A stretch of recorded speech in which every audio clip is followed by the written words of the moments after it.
This is it. This is exactly what we've been talking about. Yes. You see, her mindset is set for success. Her mindset is one which is saying that I have a goal. Remember we talked about financial planning. Is that you have a dream. Everybody has a dream. But she has not just left it as a dream. She's turned it into a goal. What she has done is she knows the cost of that dream, which is her university, and she knows when she needs to go. Therefore, she's taking action now to send her towards that goal. That is perfect financial planning. And if you think about it, I've been studying now, I've been reading quite a few books about successful people. They all have that mindset.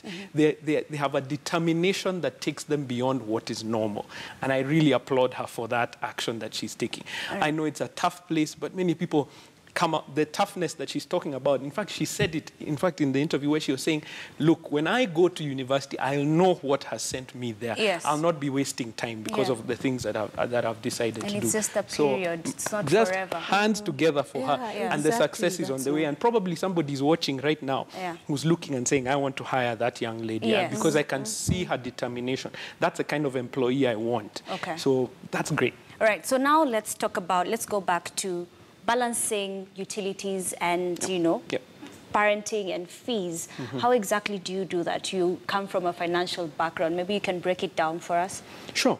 So, in fact, I invite people as many times as possible. You can check us out, Centonomy, on Facebook, because we have a lot of information, and our website as well, centonomy.com. Where we try and break down some of these ideas. If you remember when I was last here, and we had the board that was out, and I broke it down and I said, don't start budgeting by saying, what do I have, and let's divide it. No, it's what do I want. Then the thing that you want will give you the energy to divide what you have to achieve that goal. You see, if you're just restricting yourself, you see, when she was talking about sending her children to school, you see, that was her goal. That was the ultimate goal. Therefore, she came now and budgeted with the money that she had in order to achieve that goal. So always set your goal first, and then say, this is what I want to achieve in this time, and you're going to be able to work towards that.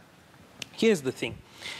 I wanted to address the problem of the difficult December that we were discussing earlier today. You said ugly. I don't like that word. But anyway, let's address it anyway. Here's the thing.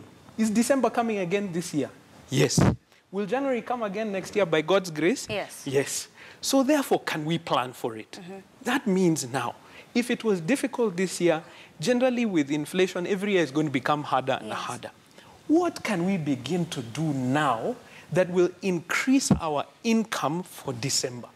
So we begin to think, after school, can you do some tuition for some students and add a little bit of income there? Maybe your husband has a business idea that he can begin to work on after his working hours, so that we're not just relying on the income that is coming in right now. On the 27th of this month, we'll be at the All Saints Cathedral for the Centonomy Open Day. You're all welcome to come for it. And we'll be discussing the topic of money rules.